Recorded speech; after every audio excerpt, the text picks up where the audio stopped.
Assalamualaikum warahmatullahi wabarakatuh. Selamat pagi anak-anak Medan semua. Gimana kabarnya hari ini? Alhamdulillah sehat semua ya. Nah, jangan lupa jaga kesehatannya ya dan selalu tetap di rumah. Kemudian kalau jika keluar rumah gunakan masker ya nak. Nah, sekarang kita pembelajaran tematik ya. Nah, kita masuk sekarang pembelajaran yang ketiga ya.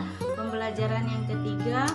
Nah, di pembelajaran ketiga, tujuan pembelajaran ini adalah menentukan ide pokok dari bacaan, kemudian menjelaskan sikap-sikap yang sesuai dengan Pancasila.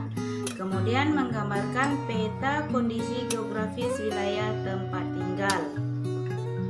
Nah, kita masih membahas tentang ide pokok ya nak.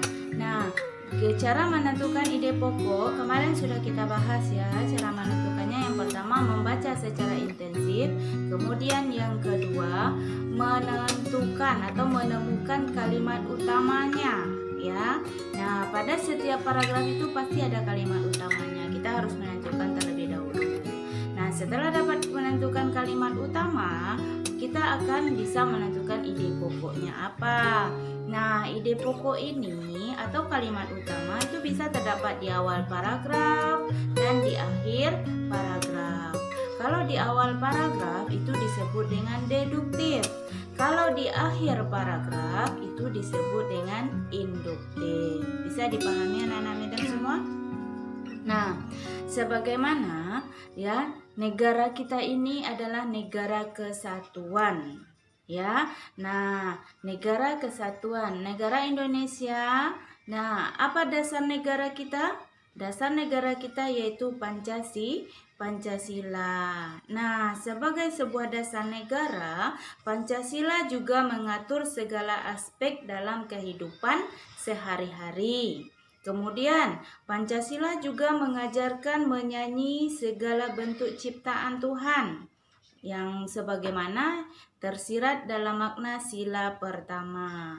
Pancasila juga mengajarkan kita untuk saling membantu sesama ya, sebagaimana tertera dalam sila ketiga. Nah, sila ketiga ya. Kemudian di sini ada sebuah teks ya nak. Itu ada teks di halaman 15. Di sini ada teksnya upaya hebat Dokter Cilik. Nah, di sini ada 4 paragraf. Ada 3 paragraf, maaf, ada 3 paragraf. Nah, nanti coba dikerjakan, kemudian ditentukan apa ide pokoknya. Ya, apa aja ide pokok pada paragraf pertama, paragraf kedua, dan paragraf ketiga. Kemudian kita lanjut. Menjelaskan sikap-sikap yang sesuai dengan Pancasila ya. Nah, dalam sila pertama itu ada sikap. Kemudian sila kedua, sila ketiga, sila keempat, dan sila kelima. Masing-masing sila itu ada sikap yang harus kita terapkan dalam kehidupan kita sehari-hari. Yang sebagaimana tadi sudah Madam Nafi jelaskan bahwa tertera dalam setiap Pancasila ya. Yang mana Pancasila sebagai dasar negara dan juga ideologi negara Republik Indonesia. Yang mana dia menyimpan banyak nilai yang menjadi pedoman seluruh rakyat Indonesia dalam menjalankan kehidupannya sehari-hari. Nah, di sini ada sila ke-1, ketuhanan yang Maha Esa. Bangsa Indonesia memiliki kebebasan dalam menganut agama dan menjalankan ibadah yang sesuai dengan ajaran dari agamanya masing-masing. Ya, nah di sini berikan 3 contoh kegiatan keseharian yang mencerminkan sila pertama. Nah, apa contohnya? Nanti disebutkan ya. Apa saja contoh dari sila pertama itu? Ya, sikap yang mencerminkan sila pertama. Apa contohnya? Itu bisa dituliskan di situ. Bisa saling membantu, ya, saling membantu, saling tolong menolong, menghargai orang yang sedang beribadah. Nah, apalagi contoh yang lainnya nanti disebutkan.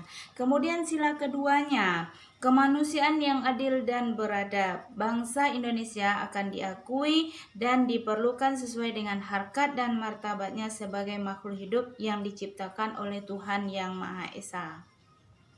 Rakyat Indonesia memiliki derajat, hak, dan kewajiban yang sama tanpa adanya perbedaan. Nah, berarti kita tidak boleh membedakan satu sama lain. Berarti kita harus saling menghargai. Nah, apa contoh lainnya nanti sebutkan di situ sila kedua.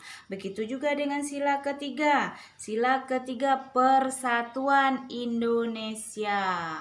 Nah, bangsa Indonesia bersatu dalam kebulatan rakyat untuk membina rasa nasionalisme. Ya, dalam Negara Kesatuan Republik Indonesia. Persatuan Indonesia mengakui dan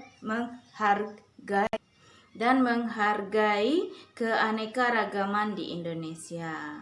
Nah, contoh dalam kehidupan keseharian apa Persatuan Indonesia? Tidak boleh bermusuhan, ya. Kemudian harus gotong royong, menjalin silaturahmi, ya, akan menciptakan persatuan dan kesatuan. Nah, kemudian begitu juga sila keempat, sila kelima. Nanti masing-masingnya disebutkan apa saja contohnya. Kemudian kita lanjut menggambarkan peta kondisi geografis wilayah tempat tinggal. Ya, nah kalau kita ingin menunjukkan atau membuatkan lokasi tempat tinggal kita, nah kita harus membuatkan petanya, ya, menjelaskan bahwa jalan ini menuju ke sini, ini, lewat ini, kemudian di sini. Nah, tempatnya di sini. Itu kita harus menggunakan peta, ya, supaya kita tidak tersesat. Kalau ada peta, itulah penunjuk arah, memudahkan seseorang mencari suatu lokasi. Nah, itu gunanya peta, ya. Nah, kemudian kalau peta besar itu peta Indonesia itu menggambarkan, ya, bahwa Indonesia itu terdiri dari beberapa pulau. Nah, dari Sabang sampai Merauke. Nah, itu digambarkan di sebuah peta besar. Nah, kalau peta tempat tinggal itu cukup menunjukkan jalan ini, kemudian ini, ya. Nah, itu disebut dengan peta tempat tinggal. Nah, nanti kalian bisa perhatikan di halaman 19, ya. Halaman 19 di situ ada contoh peta daerah tempat tinggal. Kalau peta geografis Indonesia itu menceritakan atau menjelaskan di situ Indonesia itu berapa besarnya. Ya, berapa besar Indonesia, terdiri dari pulau apa saja Indonesia, itu bisa kita lihat di peta Indonesia. Indonesia merupakan negara kepulauan terbesar di dunia dengan 17.499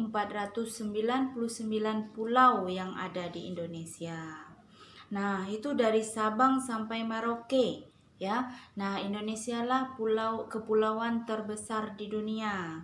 Luas total wilayah Indonesia adalah 7,81 juta kilometer bujur sangkar. Bisa dipahami anak-anak Medan semua? Ya. Nah, nanti bisa dibaca aja, ya, dibaca di halaman 19. Di situ ada contoh peta daerah tempat tinggal. Nah, kemudian nanti tugasnya akan Madam suruh nanti, ya. Nah, nanti jangan lupa dikerjakan halaman 20 dan 21. Nanti kalau ada yang mau bertanya yang belum paham, boleh langsung voice note sama Madam Novi, ya. Nanti akan Madam Novi bantu menjawab.